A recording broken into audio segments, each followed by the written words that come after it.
In this video, I'll talk about the fundamental concepts associated with electrical circuit analysis, charge and charge motion. These concepts are essential to understanding the rest of the class, but in this video, I'll just talk about the basics associated with them. You'll get the details in a class on electric fields and waves. Charge is the basis of electrical circuit analysis. The primary goal of electrical engineers is to move charges around to perform a given task. No matter what we're doing with electricity, we have to move charges. Usually, the smallest unit of charge that's useful to us is a single electron. This is because electrons are less closely tied to their parent atoms, so we can move charges from one atom to another to get them where we want them to be. Units of charge are coulombs, abbreviated as C. 1 coulomb corresponds to the charge in 6.2 times 10 to the 18th electrons. Notice that there's a negative sign associated with this. The charge of an electron is negative, but a coulomb's a positive charge, hence the change of sign. If we invert this number, it turns out that one electron has a charge of negative 1.6 times 10 to the minus 19th coulombs. The charge of a single electron is really small, so to do any useful work, we tend to use a lot of electrons. Any material is composed of both positive and negative charges in the form of protons and electrons. The total charge on a material comes from an imbalance between the positive and negative charges.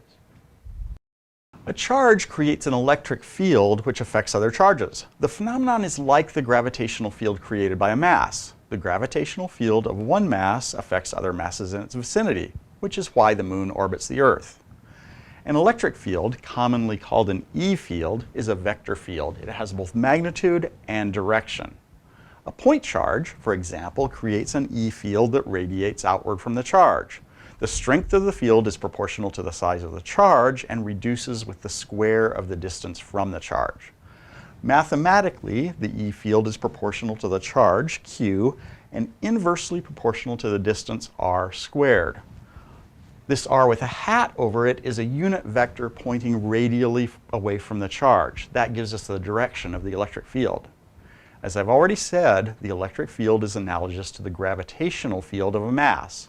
The gravitational field is proportional to the mass and decays with the square of the distance.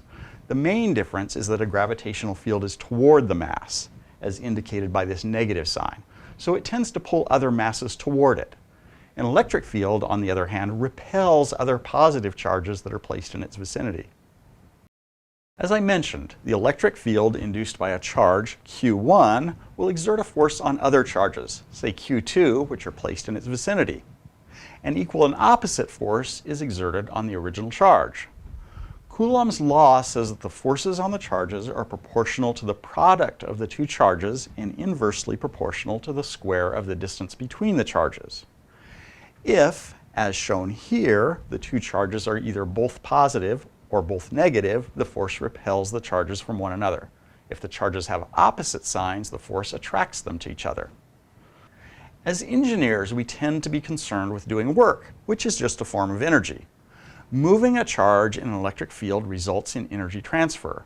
Suppose we have a charge Q1 that creates an electric field, and we place another charge Q at a distance B away from Q1.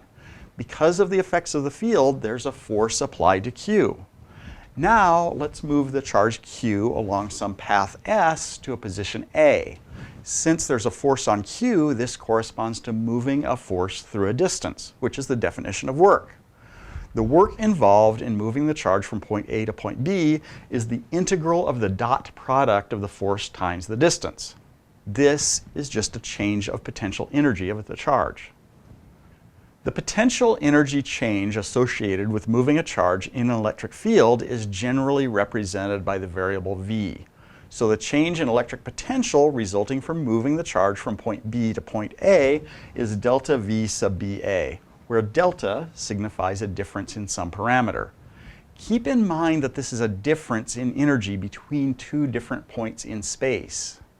This energy change is sometimes called the electric potential energy or just the electric potential, but it's more commonly referred to as voltage. There are a few things we need to keep in mind about voltage for later.